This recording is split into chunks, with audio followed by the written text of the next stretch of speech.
Hello, everyone. Welcome back to this special series brought to you by On Friends and Where It's At magazine. And I am honored, excited, and generally happy to be talking to Mr. Clyde Williams. This is not my first time talking to him. He's been a guest on the Carry On Friends podcast. And the topic we were talking about was friendship. And that is one of our very popular episodes. So this conversation we're having is to learn more about Mr. Williams' background. It is a rich, varied background, and learn about the work he's done in New York and Caribbean media and even media from Jamaica. So, Mr. Williams, welcome to the series. How are you feeling? Thank you. I feel great. Listen, there's so much about you, so many dimensions. I'm calling you Mr. Williams, but you actually have a PhD, so it's Dr. Williams.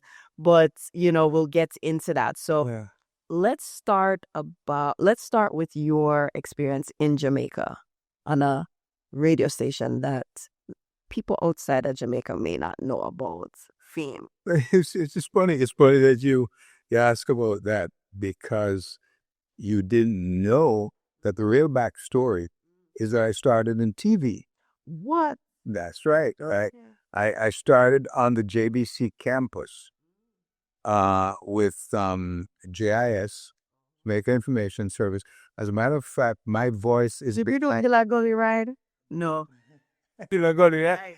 That's after me. After you, okay. Yeah. I Freddie Burrow was my producer, and I started with a television show called Bamboo Tambu, and I got another television show that ran on JIS and on EBS, Educational Broadcast Systems in Jamaica, and I did a series of interviews of government ministers and so forth, and that was where the broadcast career started on TV. So I got the usual. I might have been in my teens, the makeup and and Yeah.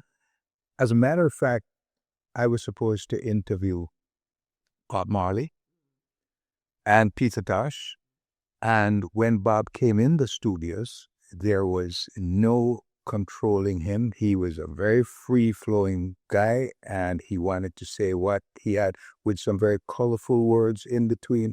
And my producer at the time kind of killed the interview until he settled down, and we were supposed to have him back. He never came back. But that was where the career started, and I used to work with I got a mentor. I was one of the most brilliant broadcasters I have ever worked with, had ever seen, had ever heard. A guy named Al Scott.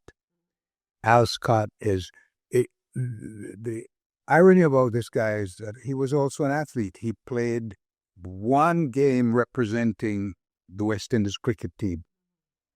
But this guy liked the good life.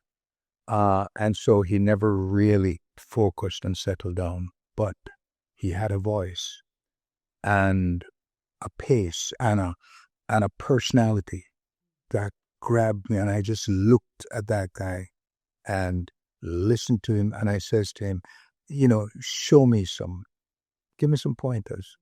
And he took me under his wings and did just that. So I worked with people like after that with Neville Willoughby and so forth, which I think was the richest learning experience that I had. But I started in TV, and then Don Topping recruited me into radio. It was never full-time. It was always my parallel profession because, as always, I was bred to be an entrepreneur. My father was a businessman. My mother was a businesswoman. So I was taught to go fend for yourself early. Do something for yourself, because there were Garveyites. They followed Marcus Garvey. They went to whenever Marcus Garvey spoke in Jamaica at Eldowese Park. My parents were there. Wow. So now you're educating me. So now you've touched different sides of media. Print publication, where it's at, before that radio, and before that TV. Which one is your favorite? Do you have a favorite? Yes, I do. Can you imagine? I left radio to do print because it gives me a chance to express myself without being interrupted. When you are on radio, somebody can say something back to you. When I sit to write an article, there's nobody talking back to me, so I can get to express the full breadth, depth, and width, the three-dimensional part of me in an article. I can throw it right in there. Is it the most alluring? Is it the most, the one that gives you the most fame? No. But it's the one that helps you to make, I think, the biggest difference. Because once a word is written, it stays with people, and it gets regurgitated over and over. When you pull the tapes, after having done the tapes after radio, you archive those tapes. It's very rare that you go back to them. I listen. Yeah. Let's go back to radio before we get to publications. In Jamaica, you were on Fame. Yeah. And what was the standout experience in that for you? When you look back at your career, what would be like the standout moment in that days of your career? The opportunity to have worked with Sonny Bradshaw and Ernie Ranglin. It's amazing that should be standout to me, but those guys are icons, and these musicians are fascinating people. As a matter of fact, in my next life, I want to be a musician. Me too. Along with the other stuff I would do, because as much as they get a bad rap because a lot of musicians get into things that are not musical, like drugs and so forth, the ones who rise above that, they have a way of transporting you to another place just by being with them. When I interviewed Ernie Ranglin, I used to do a show on RJR, apart from Fame FM, called All That Jazz. And I used to compete with JBC Radio with another jazz aficionado. His name escapes me now. But that show, All That Jazz, was to compete with that. And when Ernie Ranglin came on with me, and I got to talk to that man, he had just come back from England, and he shared his experience with me. That just elevated me. I'm talking to one of the greatest jazz, or for that matter, one of the greatest guitarists in the world.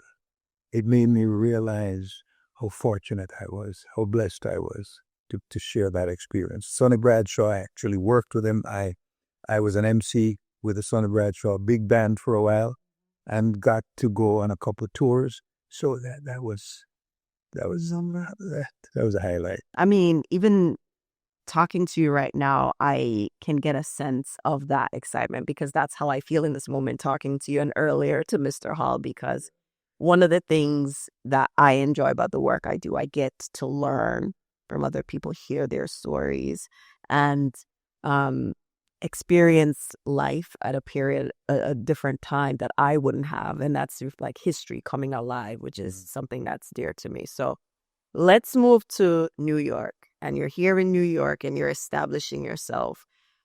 Why did you choose to start Where It's At magazine? What prompted you to say, you know what, this is what I need to do? I know you said that your parents said you need to start something, but what was the need in the community that you said, you know what, I need to do this? My son and I, we talk all the time. And one of the things that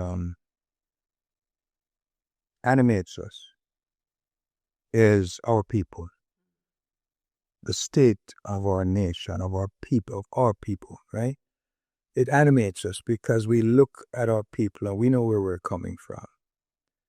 And we say, how can we make our lot and the lot of our folks better? And I'm telling you, there are a couple of reasons why we did Where It's At. One, I saw an image, and I read voraciously, and looking at Daily News one day, and I saw an image of several images of black people. And I flipped and I looked at the images of the other folks. And they looked okay, but the images of black people looked muddy. I'm talking about celebrities now, but the images looked muddy.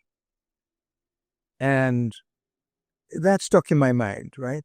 So why do we come out like that when we are presented in either the paper or on screen? They never get the best side of us. They never. Okay. But what really drove Where It's At was we did a program. It came out of my office, my counseling office at the time at Hillside Avenue, right? But I would say 70, 80% of my clients were women. And my wife and I at the time, my wife was my receptionist. And we were seeing these women, accomplished women, come in, and they didn't look very happy. They looked sad. They weren't exactly dressed how they ought to be, given what their incomes were and their occupations were. And I started asking questions. Well, what are you doing, that you don't have time to? And the answers I got, well, we have 3, 4, 5 children, husband, we just don't have time. And my wife and I deliberated on that. And we said, you know what, let's do something about this. And we started what was the Mother of the Year pageant. Okay? Pageant was chosen for want of a better name, more descriptive name. But the idea, it was for mothers who are over 35 years old. So that alone, that qualification alone discouraged anybody who were thinking that this is going to be a beauty pageant, right? So this pageant was for mothers over 35 years old. And we got that started in 1996. And the reason we started it was to give these ladies a fresh start, give them a couple months of just focusing on themselves, taking care of themselves. So my partner and business partner at the time, Annette, of course, Chris was involved, and my wife would schedule times for these women to come to what we call rehearsals. And we provide food and drink. Some were sponsored and so forth at a venue. And Annette, who used to be a model, would take them through their paces, say, look, pay attention to yourself. How do you walk? What's your gait like? Because you don't want to go around, you're an executive, you're a lawyer, and you're slumped over. Let's get your posture right. And so Annette focused on that. Michelle focused on getting dresses, getting jewelry, getting stuff. And as these women came to rehearsal, all these things were provided for them, all contributed by sponsors. And this developed into literally a movement. We would want to end up with 12 contestants. We would sometimes be really struggling to keep it down to that 12 because there are 10 more ladies who want to be, because their friend told them what they're experiencing. And so we used to produce a journal at the end of this event, and their pictures would be in the journal and so forth. And after about 3 years, the cost of the journal became prohibitive. Right. A journal was costing too much to produce. So I thought about it, and I knocked head with Chris and Annette, and I says, maybe what we should do is do our own publication. So we decided to do a paper, but a paper that was done really well, bound and so forth. So we talked to printers, and we finally decided on a printer. And so that year, 2003, when we did the pageant, And we released, not the journal this time, but it was a paper that we were able to circulate way more in the community.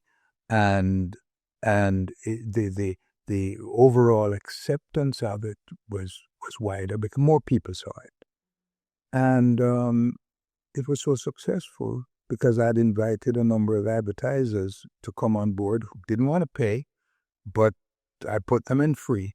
And when they started getting response to the advertising from the free journal, they decided that, hey, we want to go back in. So we produced a second. And we realized, we did some research, and we realized that a monthly would be the best way to go rather than a weekly or a bi-weekly.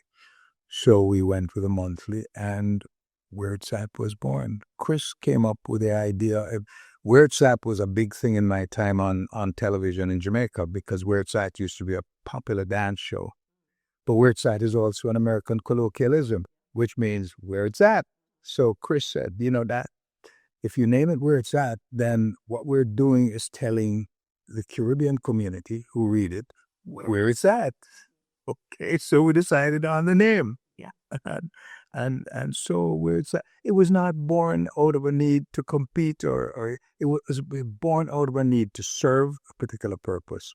And then the rest of the stuff just evolved out of that. And I started writing again, which was something that I used to do as a youngster. And things fell into place. So the magazine has been on the WhereItzAt has been around for like 22 years. Yeah. What has that publication journey been like? And where are you now in that journey, given where we are in a digital space, with technology? What has that journey been like for you? I wish I could channel Herman now, and I'm going to do that because we had a conversation about that. It's been tough. 2008, right? Do you remember that? Yes, I do. It's tough financially. This country fell off the edge, right? Everything that was near dying died. Okay, and even those things that were alive were put on life support. We survived. And that's my mantra. If we could survive 2008, no matter what this new administration brings on, we believe we can survive. What we're doing, though, is to make sure that we add something to this. We broaden our reach. So we are now in discussions, serious discussions. As a matter of fact, an MOU has been done with another communications platform, a radio platform, so that we can begin to broaden what we offer the community. That, of course, we were backed up by digital media because you just got to pay attention to what's happening. And so with the support of digital media, driven by AI, driven by radio platform and a print platform, we hope that we can expand and begin to, keep the attention and the focus of our community on the need to have their own property, their own medium that they can listen to. Because, you see, people, again, it's a process of education, and that's where Black Priorities is going to come in, to remind people constantly that if you don't have your own voice, right, you're not, who's listening to you? Yeah. All right. And so we're hoping that with that extension, we'll be able to continue the mission. Mr. Williams, when I talk to you, it's like you're a mental athlete, like maybe physically you're feeling your age, but mentally, you're as sharp as, any young folk, right? And so I know you have a lot of ideas and visions of what can be, but you're also mindful that you're not a spring chicken anymore. But I'd love to hear some of the things that you envision for WhereItzAt, expanding its footprint in the media space within the Caribbean media, but largely the media space. Your words, not mine. I'm still a spring chicken. No, but seriously, WhereItzAt and I like to compare because I think success, you must build on success. Everybody's magazine has survived for 48 years. Herman, my friend, has set the template. Will we survive for 48 years? We don't know what's down the road, what form this is going to take. The energy is there. We believe that as a lifestyle magazine, the only one really produced by a Caribbean black person owned, we believe there's a place for us. What I'm additionally doing is I'm starting a chamber of commerce. Talk back to spring chicken. You stay a spring chicken by keeping busy, by exercising both mentally and physically, right? So I'm starting this chamber of commerce, and the purpose of the chamber is to augment what we do. The initial members of that chamber, I believe, and I'm declaring it, that will be some of our advertisers, and they will form the foundation, really, of that chamber of commerce. The whole idea is to give them another platform, give their businesses another platform to be seen. So where it's at is going to be that go-to publication that says Metropolitan New York Chamber of Commerce is here to help your business, to promote your business, to defend your business. And we believe that sort of nexus, plus the other platform, the radio platform we have, will be adequate to respond to whatever challenges there are. And there are challenges out there. All right. We believe we can build. First of all, we'll get the interest, we'll get the buy-in from our community. And once we get that, then we will again utilize the social media platforms to coordinate our assault, if you were, on the community. Because the community needs to be mindful that their voice is going to be heard only when they have a medium to carry that voice. As we start to wrap up, when you think about the legacy, your legacy, what do you want people to remember about Dr. Clyde Williams?